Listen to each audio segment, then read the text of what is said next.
Olá pessoal, João Vitor Wrobleski, sejam todos bem-vindos ao canal Filosofia da Psique. E hoje vamos falar sobre mais um conceito da psicanálise freudiana. Bom, a primeira coisa que eu queria deixar claro, esse vídeo, a temática foi pedida por um dos usuários do canal. Eu sempre falo, mas é bom sempre reforçar. Eu não escolho as temáticas a serem gravadas pela pessoa que pediu, mas sim pela própria temática. Então por que eu gravo algumas temáticas antes do que outras? Porque algumas coisas já são acessíveis a mim, eu já tenho conhecimento para gravar, então é mais fácil. E outras temáticas eu ainda preciso ler e estudar melhor a respeito. Por isso que eu acabo gravando algumas temáticas antes que outras, assim eu já vou adiantando as que eu tenho conhecimento e as que eu ainda preciso estudar melhor serão gravadas posteriormente aí ao longo do que eu tiver tempo, que muitas vezes não é tão fácil. Então a universidade acaba ocupando um pouco o tempo da gente e nem sempre eu tenho tempo para me dedicar estudando a tudo que eu gostaria. Enfim, chega de enrolação, vamos falar do narcisismo. Então, o narcisismo é um conceito muito utilizado dentro da psicanálise freudiana e também muito utilizado dentro do senso comum. Então, a psicanálise freudiana ela é uma das que assim, mais se é utilizado, os conceitos dela, dentro do senso comum. Isso não é tão de se estranhar, porque afinal o próprio Freud ele se propôs a escrever uma obra de maneira simplificada e acessível ao máximo de público possível.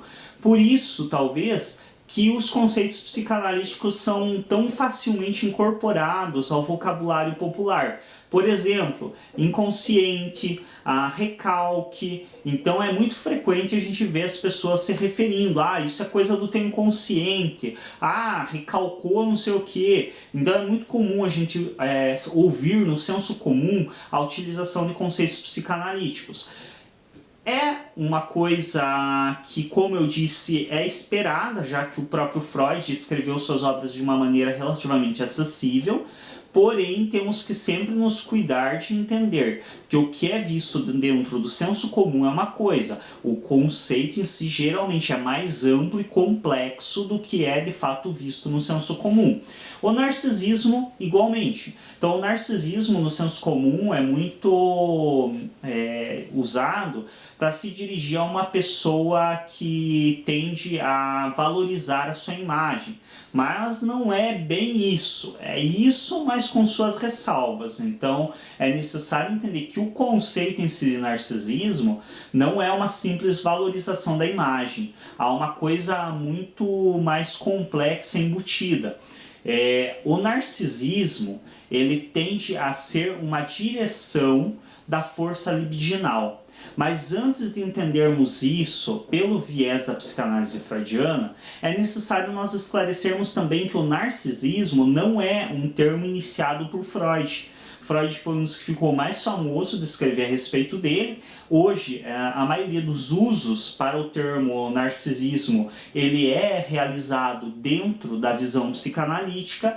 Porém, o primeiro a cunhar esse termo por viés realmente de cunho científico, ou seja, o primeiro a se utilizar disso como um conceito de fato, foi um médico psicólogo britânico chamado Henry Havelock, eu imagino, Ellis, ou Havelock, Henry Havelock Ellis. Ele viveu de 1859 a 1939, então a gente pode ver que ele é contemporâneo ali do Freud, viveu na mesma época que o Freud, e ele foi assim um dos pioneiros a se interessar nos assuntos e em estudar a sexualidade humana de uma maneira mais científica. Então esse psicólogo britânico, ele é um dos pioneiros assim, a ter interesse pela sexualidade humana. A gente vê também que a sexualidade, o interesse em si de falar da sexualidade, não era na época uma coisa exclusiva do Freud. Existiam outros profissionais e outras pessoas, pesquisadores, estudiosos, que também se interessavam pela sexualidade. Porém, como Freud dedicou a vida toda a isso e foi um dos que mais explorou e mais escreveu a respeito, obviamente que quem nós mais temos acesso quando se fala em sexualidade desse período é o nome Sigmund Freud, sem dúvida alguma. Mas, enfim, a título de curiosidade, o Ellis ele também foi um dos pioneiros a escrever sobre as inclinações sexuais, sobre a homossexualidade e sobre as questões de transgênero. Então, o Elis ele é um dos pioneiros na escrita dessas temáticas.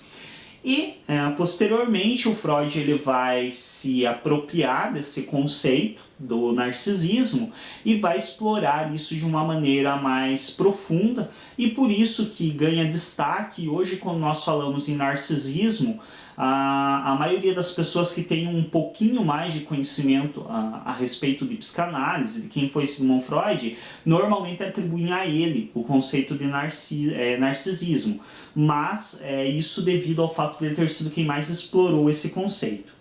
Enfim, o que é o narcisismo? Então, o narcisismo, como nós sabemos, para a psicanálise, todo ser humano ele tem uma energia libidinal. Então há uma energia que nos move, que é a pulsão de vida, Eros, e essa energia é uma energia libidinal. E nós direcionamos essa energia para objetos ou para ações. A questão do narcisismo seria uma das formas de direcionar essa energia libidinal. Freud vai tratar disso no volume 12 da Companhia das Letras ou no volume 14 da Imago. Então, o texto sobre o narcisismo, o Freud ele trata a respeito dessa temática. E ele coloca o narcisismo como um dos direcionamentos possíveis da libido. Ele coloca dois direcionamentos principais. Um deles, a forma narcísica, e o outro a forma de ligação. Então, o que o Freud nos diz referente a isso? Que quando a criança vai direcionar a libido dela, existem duas formas básicas dela direcionar. Isso vai ser direcionado na forma narcísica para um desejo, ou tornando o objeto sexual dela ela mesma. E aí nós vemos que a maioria de nós, praticamente todos, passamos por uma fase narcísica no nosso desenvolvimento. Então aquele período do autoerotismo, onde a criança ela toca o corpo buscando prazer, mas não é um prazer fantasioso, não é um prazer imaginando o outro, não é um prazer direcionado para um objeto externo a ela. É um prazer dela tocando ela própria. Isso é um narcisismo, que é o narcisismo direcionado para ela própria. Isso, segundo a visão freudiana, quando ocorre o desenvolvimento esperado da criança, ela vai passar por essa fase. Porém, se ela permanecer até passando para a adolescência, até a fase adulta, com uma fixação nesse narcisismo, nós podemos entender que ela passa a sentir um desejo sexual pela própria imagem. Então, como em uma fase adiante a criança ela deixa de ter esse prazer autoerótico e ela passa geralmente a fantasiar com outras pessoas, com outros objetos de direcionamento da sua sexualidade, no caso do narcísico, ele vai fantasiar com o próprio corpo, com a própria imagem. Então ele torna ele próprio o seu objeto sexual. E isso pode ocorrer direcionando a sua libido também para outra pessoa. Por quê? Porque quando ele direciona para outra pessoa, ele não direciona para a pessoa vendo ela, mas ele direciona para ela vendo ele. No caso ele, me referindo à figura masculina como o narcísico, e ela como a outra pessoa. Então, quando esse narcísico ele direciona a sua libido para uma outra pessoa, ele direciona porque aquela pessoa tem traços característicos que fazem ele se identificar com a imagem dela como se fosse dele próprio. Então ele direciona a sua sexualidade para o outro porque é como se esse outro fosse ele. Outra forma de direcionamento do narcísico, da sua libido, e aí nós vemos isso mais mesmo no desenvolvimento posterior, ou seja, na fase adulta. O que ela mesma foi, isso nas palavras que o próprio Freud traz no seu livro. Então, como que é essa outra questão? O narcísico ele pode direcionar a sua libido para uma pessoa que seus traços e sua característica fazem com que ele identifique algo dele próprio do passado. Então uma coisa que ele próprio foi, ele identifica na outra pessoa e aí ele se interessa sexualmente ou questão mesmo, lembrando que a sexualidade também para psicanálise não se restringe ao coito de maneira alguma. Então ele se interessa de maneira a expor sua sexualidade em relação a essa pessoa, não por ela, mas porque ela representa algo que ele foi. E outra forma que o narcísico tem de manifestar sua libido é pelo que ele gostaria de ser. Então, por exemplo, eu sou bagunceiro, eu não... hipoteticamente, supostamente eu não sou, mas digamos que eu fosse, que eu deixo tudo largado, tudo jogado, e eu gostaria de ser mais organizado. Então eu vou direcionar a minha libido a uma pessoa que tem características de organização. Por quê? Porque ela reflete algo que eu gostaria de ser. Então, sendo narcísico, eu vou direcionar a minha libido para essa pessoa, não pelo que essa pessoa é, mas sim porque ela representa algo que eu gostaria de ser. Então a gente vê que aqui a gente começa a identificar que todos nós temos certos traços narcísicos, porque é difícil quem não de fato identifique ao menos algumas coisas de si próprio ou que gostaria de ser na pessoa com quem se relaciona. E a quarta forma de direcionamento da libido do narcísico que o Freud nos traz é a pessoa que foi parte dela mesma. E aqui é o narcisismo materno. Então é a questão de que a mãe tem um amor narcísico pelo seu filho, porque esse filho é um pedaço dela. Então ela não ama o filho em si, como uma coisa à parte. Isso bem no início mesmo da relação função materna e indivíduo. Mas ela não ama essa criança, ela não ama essa coisa à parte dela, mas ela ama uma coisa que é um pedaço dela própria. Isso fica mais evidente na questão da mulher, mas também é possível na função, no caso da função materna sendo exercida por um homem.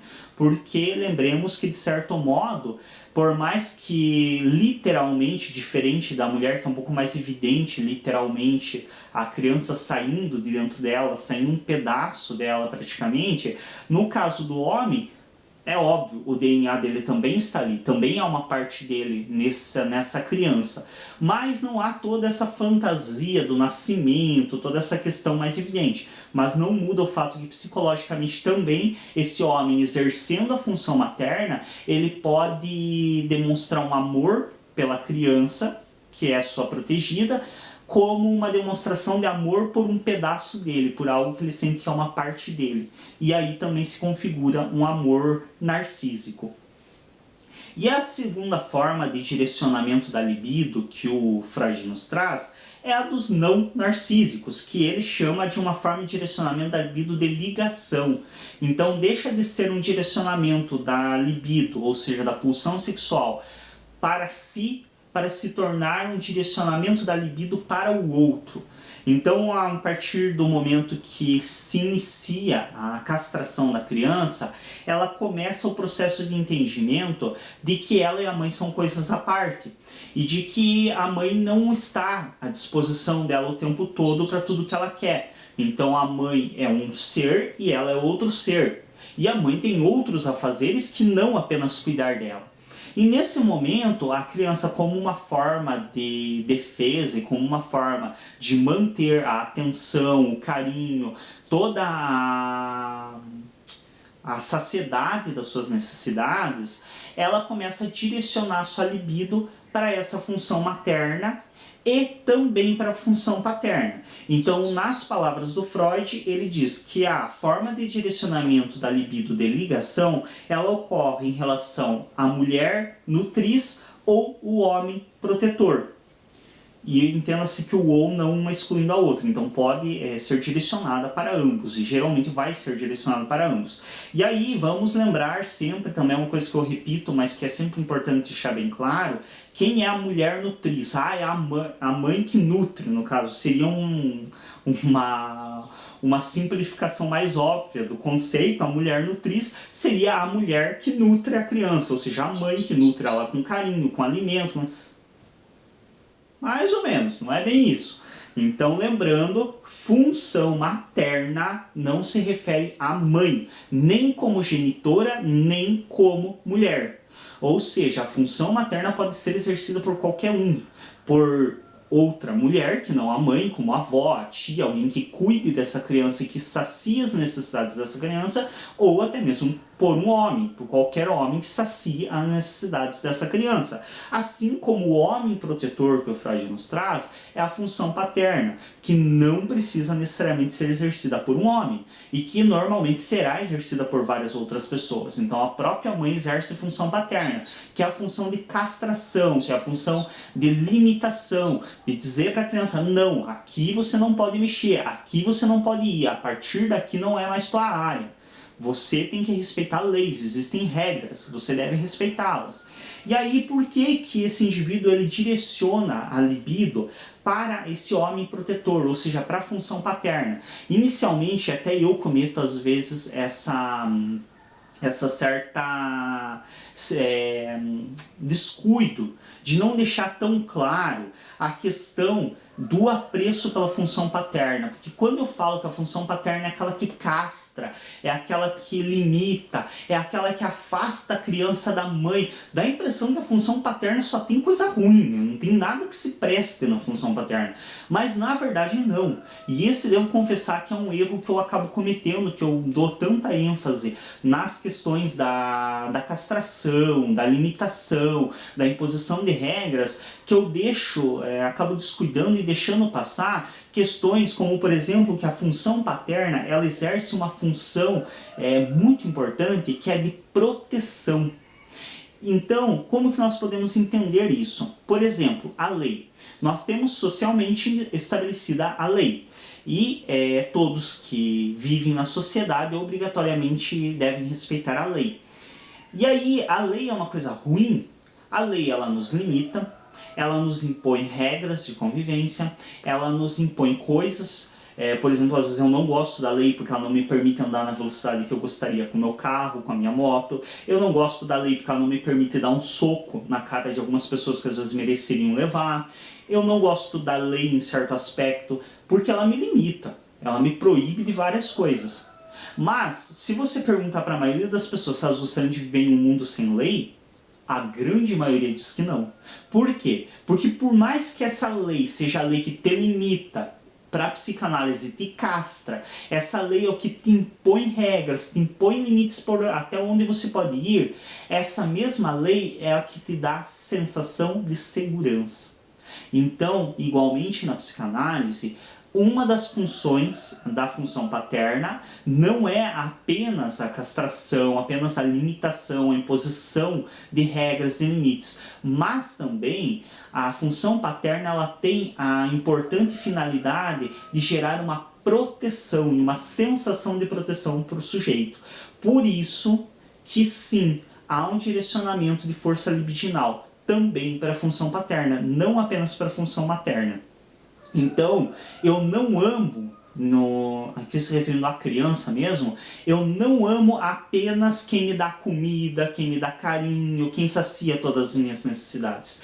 Eu também amo quem me impõe limites, quem me impõe regras, quem me segura na mão quando eu vou querer sair correndo, porque de certo modo eu entendo que essa pessoa que segurou na minha mão para não sair correndo no meio da rua, ela me castrou, ela me impôs um limite, ela não deixou eu fazer o que eu queria.